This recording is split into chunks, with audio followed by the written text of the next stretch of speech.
انہی ناقص العقل اور بے شعور ماؤں کی گودوں میں پلی ہیں. یہ ہمارے امت کی گرنے کی وجہ ہے. ماں جاہل اور باپ غافل تو اولاد کی کیا تربیت ہو سکتی ہے؟ اللہ سبحانہ تعالیٰ فرماتے ہیں سورہ زمر سورۃ نمبر 39 آیت نمبر 9 میں قل هل يستوي الذين يعلمون والذين لا يعلمون. ان سے پوچھو کہ کیا جاننے والے اور نہ جاننے والے ایک سے ہو سکتے ہیں؟ اللہ تعالیٰ نے اس ایک سوال میں اتنی بڑی فکر ہمارے ذہنوں میں چھوڑ دی ہے کہ کیا جاننے والا اور نہ جاننے والا برابر ہو سکتے ہیں؟ ہو سکتے ہیں؟ نہیں ہو سکتے. کوئی جاہل کتنی ہی کوشش کیوں نہ کر لے وہ جاننے والے کے برابر نہیں ہو سکتا. اللہ کے رسول صلی اللہ علیہ وسلم نے طلب العلم فریضۃ علی کل مسلم، علم حاصل کرنا ہر مسلمان پر فرض ہے. سنن ابن ماجہ کتاب العلم باب نمبر 17 حدیث نمبر 224. اللہ کے رسول نے یہ فرما کر علم کی اہمیت کو اور بھی بڑھا دیا. ہر مسلمان مرد اور عورت تمام مسلمانوں کے لیے فرض ہے، فرض کی کیٹیگری میں ڈال دیا علم کو. علم حاصل کرنا اتنا ضروری ہے. آئیے دیکھتے ہیں کہ عہد رسالت کے طریقہ تعلیم سے آج کے اس ماڈرن دور میں ہم کس طرح استفادہ کر سکتے ہیں. عہد رسالت میں خواتین کا کیا حال تھا؟ نبی اکرم صلی اللہ علیہ وسلم نے فرمایا، درج ہے صحیح بخاری کتاب العلم، اللہ کے رسول نے فرمایا کہ 3 آدمی ایسے ہیں جن کو دوہرا اجر ملے گا. ان میں سے ایک وہ ہوگا جس کے پاس شاباشی کے لیے باندی تھی لیکن اس نے اس کی اچھی تربیت کی، اسے تعلیم دلائی اور پھر اسے آزاد کر کے اس سے شادی کر لی تو اسے دوہرا اجر ملے گا. غور کیجئے گا، پوائنٹ ٹو بی نوٹڈ. ایک باندی، ایک غلام کے لیے تعلیم کی یہ اہمیت، ایک غلام لونڈی کے لیے تعلیم کی یہ اہمیت کہ دلانے والے کو ڈبل اجر ملے گا، تو ایک آزاد عورت کے لیے تعلیم کی اہمیت کتنی بڑھ جاتی ہے، کتنی بڑھ جاتی ہے.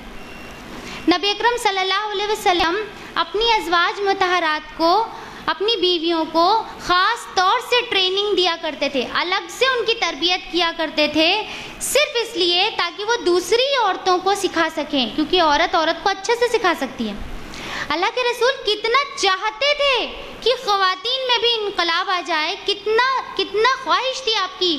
آپ اپنی بیویوں کو خاص طور سے ٹرین کرتے تھے، انہیں ٹریننگ دیتے تھے، ان کی تربیت کرتے تھے، انہیں سکھاتے تھے اس لیے کہ وہ دوسری عورتوں کو سکھا سکیں. تو جو پہلا علم حاصل کرنے کی چیز ہے وہ ہے قرآن و سنت کا علم، پہلا علم، کیونکہ اس سے بڑھ کر کوئی علم نہیں ہو سکتا. اگر ہمارے بچوں کی بنیاد قرآن و سنت سے ہے تو وہ کہیں بھی جائیں، کسی بھی جگہ تربیت پائیں، وہ کیسی ہی فیلڈ میں کیوں نہ چلے جائیں، لیکن ان کی جو بنیاد مضبوط ہے قرآن و سنت سے تو وہ ڈگمگا نہیں سکتے، وہ غلط راہ پہ نہیں جا سکتے اگر ان کی بنیاد قرآن و سنت سے بلڈ کی گئی ہے. تو پہلا علم جو ہونا چاہیے وہ قرآن و سنت کا. اور دوسرا جو ہے وہ ہے آج کا، کیونکہ ماڈرن دور ہے تو ماڈرن ایجوکیشن، یعنی عصری تعلیم. عصری تعلیم حاصل کرنا ضروری ہے، خواتین کو دلانا بہت ضروری ہے. بات میں اپنی طرف ضروری ہے، خواتین کو دلانا بہت ضروری ہے، بات میں اپنی طرف سے نہیں کہہ رہی. بعثت نبوی سے کچھ ہی سال پہلے اہل حجاز نے لکھنے کا فن سکھایا، جس کو ہم کتابت کہتے ہیں. کتابت، اہل حجاز نے لکھنے کا فن سکھایا. اور اسلام کے شروعاتی دنوں میں، ابتدائی دنوں میں کل تعداد تقریباً 17 یا 24 بتائی جاتی ہے. بس اتنے ہی لوگ تھے، 17 یا 24 اتنے ہی لوگ تھے جو لکھنا جانتے تھے، کتابت جانتے تھے. ان حالات میں نبی اکرم صلی اللہ علیہ وسلم نے عورتوں کو حکم دیا کہ جاؤ کتابت سیکھو، علم حاصل کرو، لکھنے کا فن سیکھو. حضرت شفا بنت عبداللہ، حضرت عائشہ بنت سعد، حضرت کریمہ بنت مقداد، حضرت ام کلثوم بنت عقبہ، یہ وہ خواتین ہیں جنہوں نے کتابت سیکھ لی. ان 17 سے 24 کی تعداد میں یہ وہ خواتین ہیں، اور حفصہ بنت عمر بھی اس میں شامل ہیں، یہ وہ خواتین ہیں جو کتابت سیکھ چکی تھیں. تو اس سے پتہ چلتا ہے کہ آج کے اس ماڈرن دور میں کوئی بھی علم نافع، یعنی نفع بخش علم، کیونکہ برا علم بھی ہوتا ہے نا، برا علم بھی ہوتا ہے، نفع بخش علم، فائدہ دلانے والا علم لڑکیوں کو بھی دلانا چاہیے. انفیکٹ کوئی پیشہ ورانہ کورس ہو یا کوئی ٹیکنیکل کورس ہو تو وہ بھی لڑکیوں کو دلانا چاہیے. بہت اچھے اثرات آتے ہیں اس کے. ہم حضرت عائشہ رضی اللہ تعالیٰ عنہ کو کیسے بھول سکتے ہیں، جو کہ نہ صرف قرآن و سنت میں ماہر تھیں بلکہ طب میں بھی یعنی میڈیسن میں بھی ماہر تھیں، اور ریاض میں یعنی میتھمیٹکس میں بھی ماہر تھیں، آل راؤنڈر تھیں۔ تو خواتین کو ماڈرن ایجوکیشن بھی دلانا چاہیے، اور آج کے لیے ضروری ہے کہ خواتین کرنٹ افیئرس سے واقف رہیں، حالات حاضرہ سے واقف رہیں، یہ ضروری ہے، بہت ضروری ہے، اور آج کے دور میں تو اور بھی زیادہ ضروری ہے۔ لیکن ہماری خواتین کرنٹ افیئرس سے واقف تو نہیں رہتی، کیونکہ نیوز پیپر پڑھتی نہیں ہیں اور نیوز دیکھتی نہیں ہیں، انٹرنیٹ سرچ کرتی نہیں ہیں، تو حالات حاضرہ سے تو کوئی واقفیت نہیں ہے۔ لیکن ایسا نہیں کہہ سکتے نہیں ہے، ایسا نہیں کہہ سکتے نہیں ہے، ہماری خواتین کرنٹ افیئرس خوب جانتی ہیں، خوب جانتی ہیں۔ کیا جانتی ہیں؟ سونے کا ریٹ آج کتنا بڑھا، کتنا گھٹا، کون سا ٹرینڈ ہے، لانگ جمپر کا کہ شارٹ جمپر کا، خوب پتہ ہے۔ وہ والے سیریل میں اس کی شادی ہوئی کہ وہ اپنے بوائے فرینڈ کے ساتھ بھاگ گئی، خوب پتہ ہے ہم کو۔ یہ ہمارے نزدیک کرنٹ افیئرز ہے، یہ ہمارے نزدیک حالات حاضرہ ہے۔ ہمیں نہیں معلوم کہ آج حالات حاضرہ کیا ہیں، امت کے ساتھ کیا ہو رہا ہے، ہمارے مسلمان بھائی بہنوں کے ساتھ کیا ہو رہا ہے، ہمیں نہیں معلوم، نہ ہم جاننے کی کوشش کرتے ہیں۔ اسرائیل نے غزہ پر اٹیک کیا، کتنے بے گناہ مرے، کتنے بچے، کتنے بوڑھے، کتنی عورتیں مری، ہمیں پتہ ہے؟ غزہ کا نام بھی لینا مشکل لگتا ہے۔ ضرورت ہے کہ آج کی خواتین کرنٹ افیئر سے واقف رہیں، T V, internet, newspapers, ان کا استعمال کیجیے، اپنی طرف سے نہیں کہہ رہے۔ بعثت نبوی یعنی کہ دور نبوی میں آپ دیکھیے خواتین حالات حاضرہ سے پورے طور سے واقف رہتی تھیں، سب جانتی رہتی تھیں، مسجدوں میں آیا جایا کرتی، نہ صرف باجماعت نماز پڑھتی بلکہ مسلمانوں کی میٹنگز میں، پلاننگز میں، کوشنریز میں، کانفرنسز میں، تمام چیزوں میں مردوں کے ساتھ شامل رہتی۔ اس وقت حالات حاضرہ جاننے کا وہی سورس تھا، وہی ذریعہ تھا، اس وقت ٹی وی انٹرنیٹ نہیں تھا، مسجدوں میں آنے جانے کی وجہ سے حالات حاضرہ سے واقفیت رہتی، وہ جانتی رہتی اور ان کو علم ہوتا، اور اس علم سے جو کانفیڈنس، جو بے خوفی ان کے اندر پیدا ہو گئی، وہ قابل ذکر ہے۔ چند ایک ضرور ہم آپ کے سامنے بتانا چاہیں گے کہ حالات حاضرہ جاننے کی وجہ سے ہم آپ کے سامنے بتانا چاہیں گے کہ حالات حاضرہ جاننے کی وجہ سے ان کے اندر جو جذبات ہوتے تھے، امت کے لیے، خیر کے کام کے لیے جو جذبات ہوتے تھے، وہ ہم آپ کے سامنے ذکر کرنا چاہتے ہیں۔ صحیح بخاری میں درج ہے کہ مروان مسعود بن مخرمہ رضی اللہ تعالیٰ عنہ، جس کے راوی ہیں، روایت کرتے ہیں کہ کچھ مومن عورتیں نبی اکرم صلی اللہ علیہ وسلم کی طرف ہجرت کر کے آئیں مدینہ، جن میں ام کلثوم بنت عقبہ بن معیط بھی شامل تھیں، جو بالکل جوان عمر تھیں۔ ان کے گھر والوں نے آ کر اللہ کے رسول سے ان سے واپسی کا مطالبہ کیا، لیکن اللہ کے رسول صلی اللہ علیہ وسلم نے انکار کر دیا۔ غور کیجئے کہ اللہ کے رسول صلی اللہ علیہ وسلم نے یہ نہیں کہا کہ اے ام کلثوم، تم بالکل جوان عمر تھی، ینگ تھی، ارے کیا ضرورت تھی اپنا گھر چھوڑ کے آنے کی، کیا ضرورت تھی گھر سے باہر نکلنے کی؟ کیا اللہ کے رسول نے یہ کہا؟ ڈیگریڈ کیا ان کو، ان کے اس عمل کو پسند فرمایا اور گھر والوں کے مطالبے کو انکار کر دیا، قبول نہیں کیا کہ ہم واپس نہیں کر سکتے، ان کو ان کی نیکی کی راہ سے ہٹنے نہیں دیا۔ حضرت عمر فاروق کو بھری اسمبلی میں، پوری مردوں کی مجلس میں ایک عورت نے ایک بار ٹوک دیا۔ حضرت عمر فاروق نے ایک بار اپنے ساتھیوں کے بیچ بیٹھ کر مشورہ کیا کہ مہر کی جو مقدار ہے، جو حد ہے، اس کو مقرر کر دیتے ہیں، فکس کر دیتے ہیں۔ ایک عورت نے بھری اسمبلی میں کھڑے ہو کر کے کہا کہ اے امیر المومنین، آپ ایسا نہیں کر سکتے، اور پھر اس نے قرآن کی آیت پیش کی اور بات کو پروف کیا کہ حد مقرر نہیں کی جا سکتی۔ آپ کو پتہ ہے حضرت عمر فاروق نے اپنی غلطی تسلیم کیا اور کہا کہ ایک عورت صحیح بات کو پا گئی اور عمر سے غلطی ہو گئی۔ اپنے علم کی بنا پر ایک عورت امیر المومنین کو ٹوک دیتی ہے۔ آپ میں تو یہ معروف ہے نا کہ حضرت عمر عورتوں کے معاملے میں بہت سخت تھے، ہے نا، عورتوں کے معاملے میں بہت سخت تھے۔ پتہ ہے حضرت عمر نے یہ نہیں کہا کہ کیا ضرورت ہے تم کو کہ تم مردوں کی مجلس میں کھڑی ہو کے مردوں کو ٹوکو، صلاح دو، ایسا نہیں کہا، بلکہ اپنی غلطی کو مانا۔ ایک عورت امیر المومنین کو ٹوک دیتی ہے، اپنی غلطی کو تسلیم کیا، اور صرف اتنا ہی نہیں، ایک دلیری والا واقعہ آپ کو سناتے ہیں۔